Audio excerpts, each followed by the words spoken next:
Silent Hill F is the story of a rural Japanese town overtaken by fog and monsters. Within that horrific world, our protagonist Hinako finds herself navigating a maze of endless narrow alleyways and backroads, trying to find her friends and a way to escape the town. Most of the game is balanced between her escapades in the waking world and in the dreamlike world of the Dark Shrine. But there is one exception. When Hinako enters the rice field, she finds herself falling into an otherworldly landscape that belongs to neither the Dark Shrine nor Ibisugaoka proper. She is lost, trapped in a maze within a maze. What are we meant to learn in this strange, foggy field, filled with monsters in the shape of scarecrows? Why is it so unique among the levels of Silent Hill F? Part of the inspiration for this separation likely comes from fox lore, which we've discussed in depth in my previous video. Foxes are known in Japanese folktales for casting illusions that trap people in endless loops and liminal places, and some of those myths use rice fields for those traps. As the messengers of the rice god, as wild animals that hunt on the edges of farmland, foxes have always been associated with these fields. In stories, that association becomes an illusion of never-ending terraces of rice paddies and mud, leading the humans in circles over and over. Another theme relates to our main character's past. She explains when we arrive that she was once lost in the rice field as a little girl. As we complete the puzzle, we come to realize how dangerous this location can be. Rice fields are full of standing water, deep enough in places that very small children can and do drown. So we have two major themes at the heart of this location: the fear of getting lost and the danger of drowning. Furthermore, the puzzles are centered on the relationship between two characters: Hinako, our protagonist, and Rinko, her friend and rival, who lives on the edge of the rice fields. To escape the field, Hinako must complete 5 trials, in which she must find the proper prompt to a question or statement posed to her. The thoughts behind these notes are all Rinko's, confirmed via Hinako's own thoughts and the game's lore. We have to figure out how Rinko thinks and feels in order to escape the maze. The 3 levels of riddle difficulty present us with 3 different sets of statements. First, in story difficulty, we are asked, "Who are you?" or "Anta dare?" These questions are followed by statements about Hinako and her relationship with Rinko and Shu, which are barely veiled insults. The responses that match them are called flashcards, relating to the school theme and Rinko's role as class president. Much of her imagery and background is centered on education and high intelligence. And part of the reason she looks down on Hinako is almost certainly because she feels she is the smarter person. The responses found on the cards reveal something important.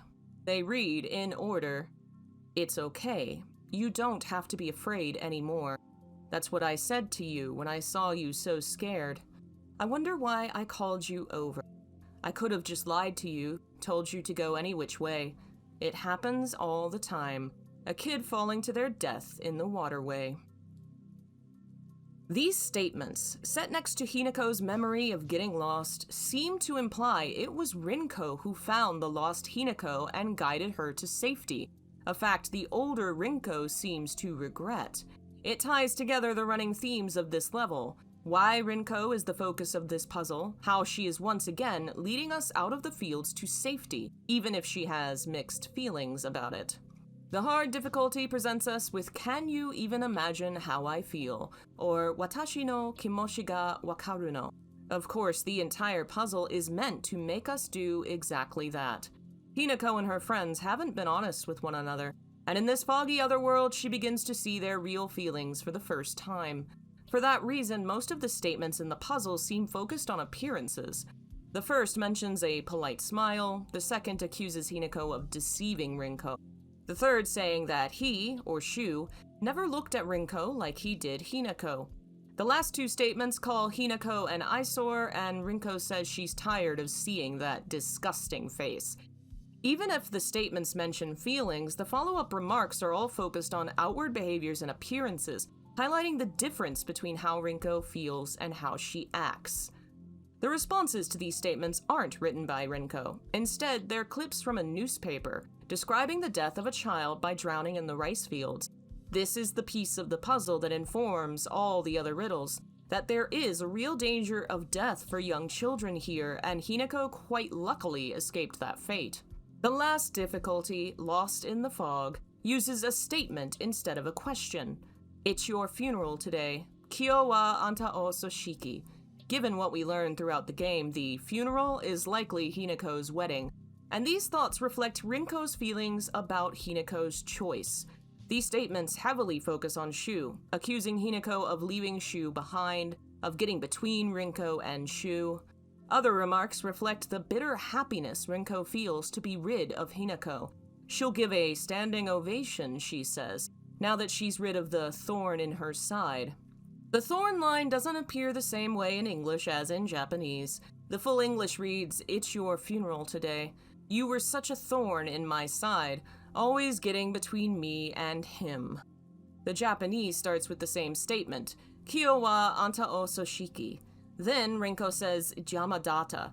She's accusing Hinako of being a hindrance or intrusion.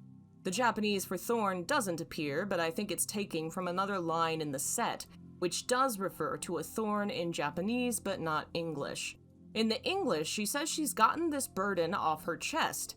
In Japanese, she's removed the thorn or toga. It's just a small detail. But I find the way translators balance keeping the intent with the language, playing with wording, and switching things around to be really interesting. More telling is the use of the word curse in Japanese, which doesn't appear in the English at all, possibly because it just wouldn't have had the same impact. In English, the line reads, "I hope you suffer for what you've done."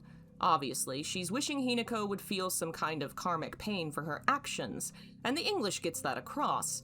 In Japanese, it implies the same, while pulling on religious and esoteric traditions in a way that truly reveals what this puzzle is supposed to be. It's your funeral today. You hurt him, and now you're leaving him behind. I hope you suffer for what you've done. Kyo wa anta o soshiki. Kare o kizusukete. Habidatsu anta wa noro warero. The second half of the statement reads, "You who hurt him and left, be cursed." The word used here is noroi, meaning curse, spell, or malediction. Fans of Japanese horror might recognize the word, or at least the concept. It's the idea behind so many ghost stories and hauntings, where the resentment and anger of the deceased curses the living, causing them pain, suffering, even death. Rinko is using a very loaded term here. She's not just wishing for it in a Western way.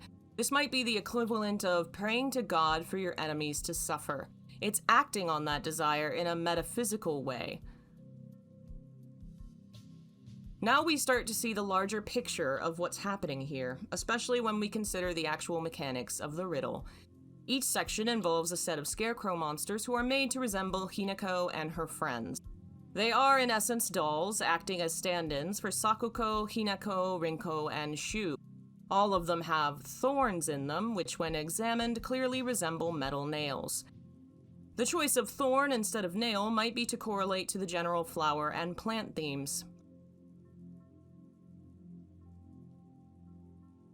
The nail stabbed into the side of an effigy as part of a ritual to curse someone. That is pulling on real-world lore, specifically the concept of Ushi no Tokimari, or Ox-Hour Shrine Visit.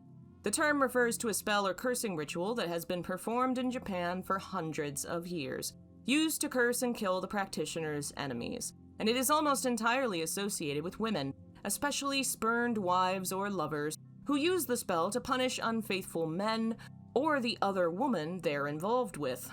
In ancient Japan, the hours of the day were divided into 12 sections, equivalent to the modern 2 hours.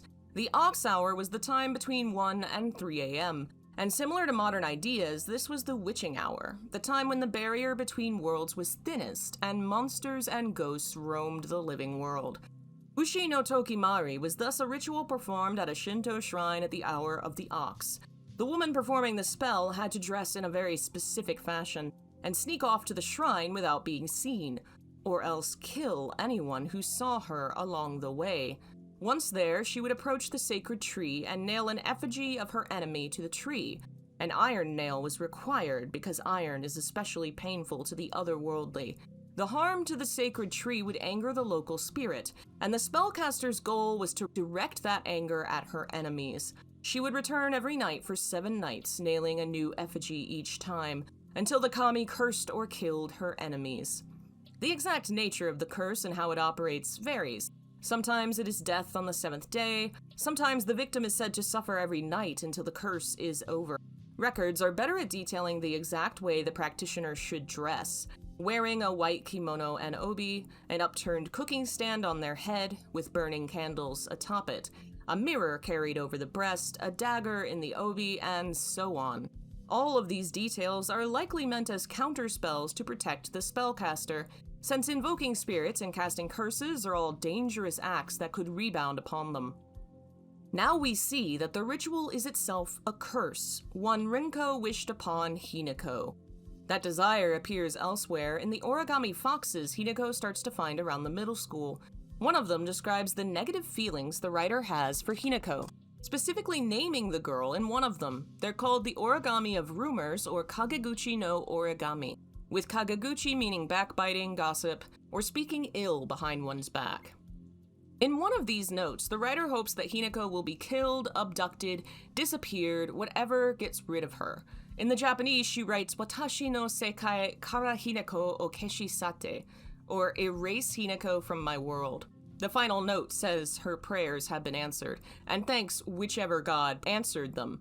It's the second time we've seen someone, probably Rinko, use her wishes and intent to pray to an otherworldly source for Hinako to be gone or cursed. And the notes come soon after the rice fields. Is it possible that some of the danger Hinako faces in this otherworldly town comes directly from Rinko's anger, from her curse? When Hinako enters the rice field, she is traveling alone with Shu, looking for Rinko. The fog separates the two of them and forces Hinako to face the thoughts and feelings of her rival. This indeed seems to be Rinko's curse, her attempt to keep Hinako from Shu. It's followed closely by a scene that implies Rinko is a threat to Hinako, that she may in fact have physically attempted to harm her, but the vagueness of the scene leaves the moment to interpretation. Hinako could have tripped. Rinko could have pushed her. Or perhaps Rinko's curse acted on its own, fulfilling the girl's wishes metaphysically. Much of Silent Hill F is framed around spells, rituals, curses, and magical craft, though it is very well hidden behind layers of meaning a Western audience might miss. There's a piece of it in this puzzle, the third part of the riddle where the dolls are suddenly wearing different colors. Hinako is still wearing a red scarf, but the dolls resembling Rinko and Sakuko are wearing a gray or faded white. The others are wearing blue and yellow. These are 4 of the 5 colors of the 5 elements, a piece of magical lore that is part of both mainstream Shinto tradition. The 5 colors appear together on many fabrics and ritual implements, as well as more esoteric, magically focused parts of Shinto and Buddhist thought. The 5 elements in this context refer to the Taoist interpretation. We know this because in-game notes refer to wuxing, the Chinese term referring to the 5 elements, and the game also references traditions like Jugonshi and Onmyoto, which pull from Taoist and Chinese thought. In Japan, wuxing is referred to as gogyo. Alternatively, the Buddhist 5 elements are called godai. The 5 elements are water, fire, earth, metal, and wood, and each works in relation with one another to build this living world we are in. Each has a positive and negative, a push and pull connection with the other elements, and the interpretation of these energies and their uses is the source of certain esoteric magical traditions. In Silent Hill F, for instance, notes in the game refer to the Fox Clan's attempts to subdue the water dragon by using a large stone. Japanese texts on the subject specifically use esoteric magical language here, implying they are using the stone overcoming water elemental relationship to subdue the water dragon. These 5 elements are everywhere in Silent Hill F. For instance, the 5 objects found for the sword ritual each correspond to one of the 5, starting with the earthen doll, the water flask, the wooden geta, the brazier that makes fire, and the metal knife. Our main characters also have elements. Hinako's last name, Shimizu, can be translated to mean deep water. Shu's last name, Iwai, means rockwell, using the symbol for stone. Sakuko's name is Blossoming Child, clearly pulling on the life and growth themes of the wood element. And Rinko's last name, Nishida, means west field. And the western direction is associated with metal in this tradition. Finally, the Fox Clan and Fox Mask represent Earth, because foxes are burrowing animals. Associating Rinko with metal gives us a lot of context for her riddles and symbols. The rice field is all centered on metal nails, finding the proper ones and removing them to learn how Rinko really feels. These nails are embedded in dolls resembling Rinko and her friends. We aren't just freeing ourselves, but Rinko as well, removing the harmful feelings that have pierced her for so long. The hammer and nail motif returns in the Dark Shrine, where one of Rinko's objects in the candy store is a toy hammer, which becomes overly embedded with nails. Rinko's first name can be translated to mean cold child. The symbol for cold, Rin, can mean to shiver with cold or fear, to be so cold one shivers, or to be mentally, physically taut, sharp, and dignified. The descriptors match Rinko, and they also match Taoist associations with metal, which is described as a cold, hard element opposed to and weak to fire. Fire melts metal, and in-game that is exactly what happens to Rinko. She comes back as a creature fighting with a burning metal chain and volcanic molten rock, or melted metal. But while Rinko's associated with metal, her family has an association with water, and that pulls us back to the drowning themes of the rice field. Examining Rinko's journal entry, we find it decorated with, of all things, a snake. No reason is given for why. Later in the game, we see Rinko associated with this symbol called the Tri-Scale, which is a real-world family crest or kamon in Japan. All the round symbols in the other world are family crests, and each is associated with Shu, Sakuko, Rinko, and Fox Mask, marking them as associated with specific bloodlines. Sakuko, from the family of Shinto priests guarding Senensugi Shrine, named Blossoming Child for the wood element, is associated with the tree god. Shu, who uses medical tools and is eventually possessed by the tool god, is associated with Suku Mogami. Hinako, chosen by Fox Mask, is associated with Inari and the Fox Clan. And Rinko, repressed and secretly poisonous, is the water dragon. The Tri-Scale is a set of 3 triangles, which tradition says are snake or dragon scales. These creatures are heavily associated in myth, and in Silent Hill F there is a very famous snake/dragon that appears from folklore. Yamada no Orochi, the 8-headed monster slain by Susanoo, or the water dragon in-game. In ancient folklore, it has been both a snake and a dragon, depending on the era. So we know through the imagery of the snake and the Tri-Scale that Rinko is associated with our water dragon, and now we see how Rinko's cursing of Hinako, her wish that she would drown, connects to the dragon behind her family. It also gives a dark context to Hinako's own element. If the Shimizu family is associated with water despite not being associated with the dragon, then Hinako has stolen Rinko's element from her, just like she's stolen Shu. The dragon is a creature buried deep, hibernating below, slowly poisoning the town of Abisugaoka and damaging its foundation. Similarly, Rinko is keeping her real thoughts and feelings buried. Because of it, her resentment builds and builds until it becomes a poison that damages herself and her relationship with her friends. Other elements of Rinko's story are also associated with dragons and metal. Her family is described as wealthy. She easily pays for the treats of all the other students at the candy store, and her house is the largest in the village. Wealth, often made of metal coins, has long been associated with that element, and both snakes and dragons have traditionally been associated with treasure and luck regarding personal wealth. The cherry on top is the name of the area Rinko lives, Amida Shirakawa.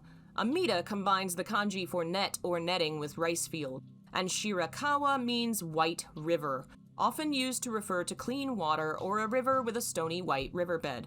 The fields themselves are named for the bottom of a river where Rinko wishes she'd left Hinako to drown.